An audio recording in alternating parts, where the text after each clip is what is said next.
Hello and welcome to the home of the Ghost Owl.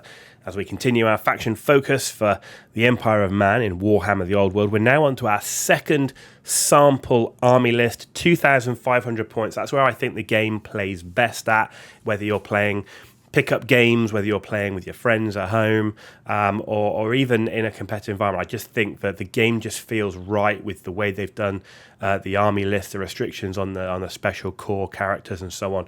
It just feels like a really good point to play the game at. And also, again, just that health warning reminder, this isn't an ultra-competitive army list, isn't an army list to take to a tournament.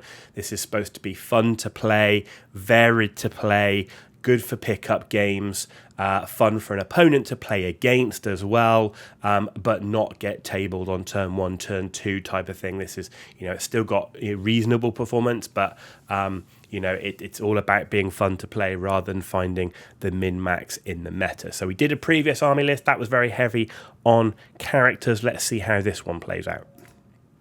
So, starting off character-wise this time, we got a Wizard Lord, Battle Magic and level 4, and then a Master Mage with Dark Magic, level 2, and the Wizard Staff. So the same as the previous army list. I think these are just staples. Generally keeping the Wizards cheap. If you have a few extra points, you could maybe look at adding a Dispel Scroll onto the Wizard Lord.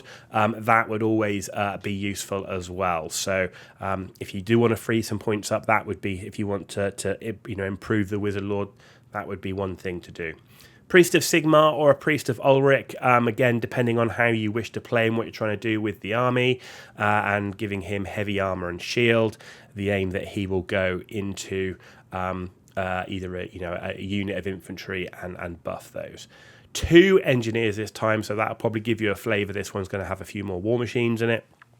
But engineers, absolutely critical. They're relatively the cheapest character in an Empire list, but I do like to pay extra for that Hotchkiss long rifle.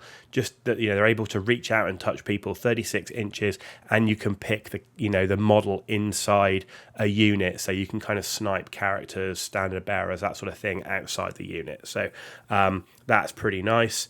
So taking 2 of those, but this time characters kept relatively cheap, no really expensive magic items, giving a total points of only 445 points of characters, focusing more on the rest of the army, but you've got some decent magic in there.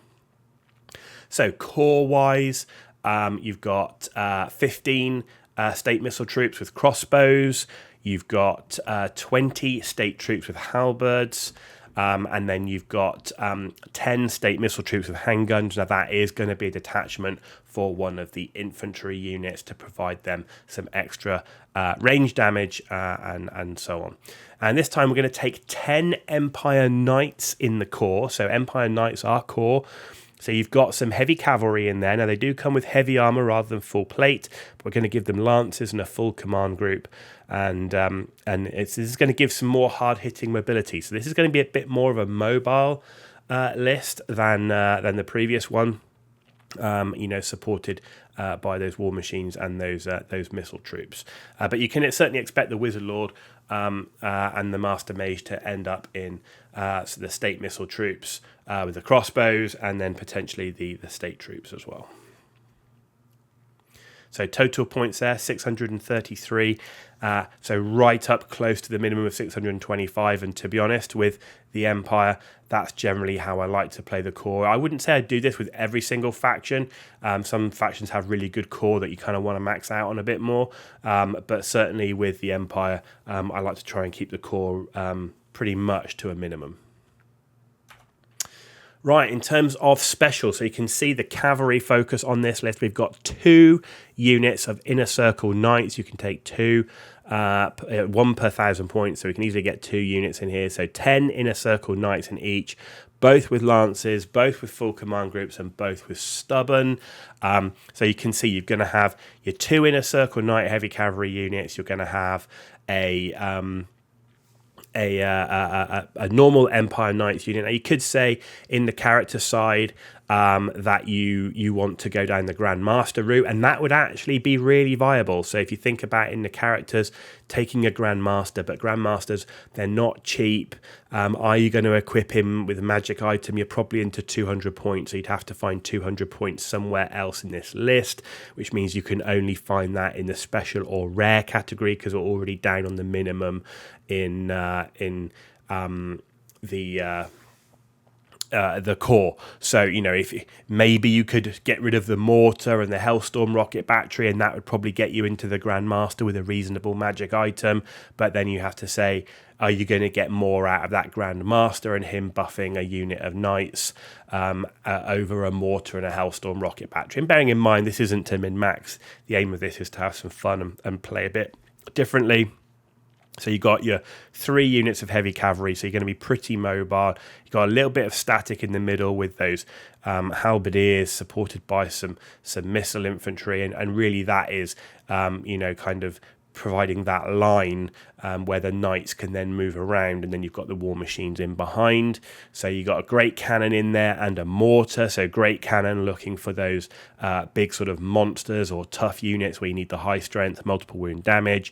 The mortar looking to help out the infantry, right? You've got one main block of infantry in there, so the mortar is there to weaken up those other infantry units, particularly core infantry units. It does have a lower strength, but it's got pretty reasonable AP, so you know, and it's got a 5-inch blast template, so that's pretty good.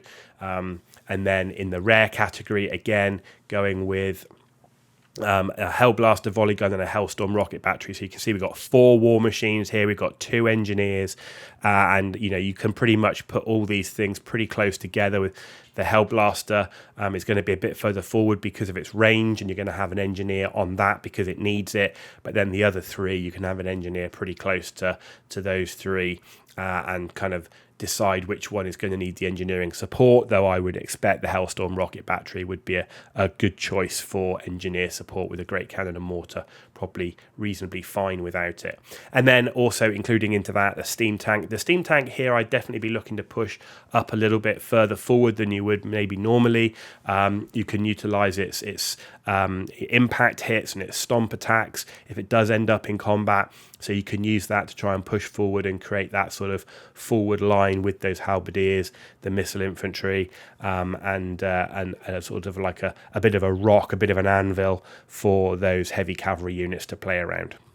So you end up there with 902 points in special, so it's pretty heavy on the special, and we're also 520 points in the rare, so pretty heavy on the rare as well. So you can see in this army we've gone pretty light on characters, very light on the core, and really beefed up those sort of special and rare units. So heavy on the artillery, heavy on the cavalry, and just a different way to play. You know, and you know, if you can weaken the enemy up quite nicely with those artillery units, those knights will do a huge amount of damage, and you could roll over the flanks of the enemy quite nicely. So there you go, ladies and gentlemen. That is the second sample 2,500 points army list. So again, fun to play against, good for pickup games, and say not terrible on the battlefield, but you're not going to take it to a tournament. Hope you enjoyed this video. If you did, give it a thumbs up. If you didn't, give it a thumbs down. Let me know why in the comments down below. And as always, if you want to see more content, please hit that subscribe button. It's free for you to do. It takes a few seconds, but it's a massive, massive deal for me. So thank you in advance. And thank you to all those who have already subscribed. You've been watching The Ghost Owl. One more episode to go where we take a look at the missing units of the Empire of Man.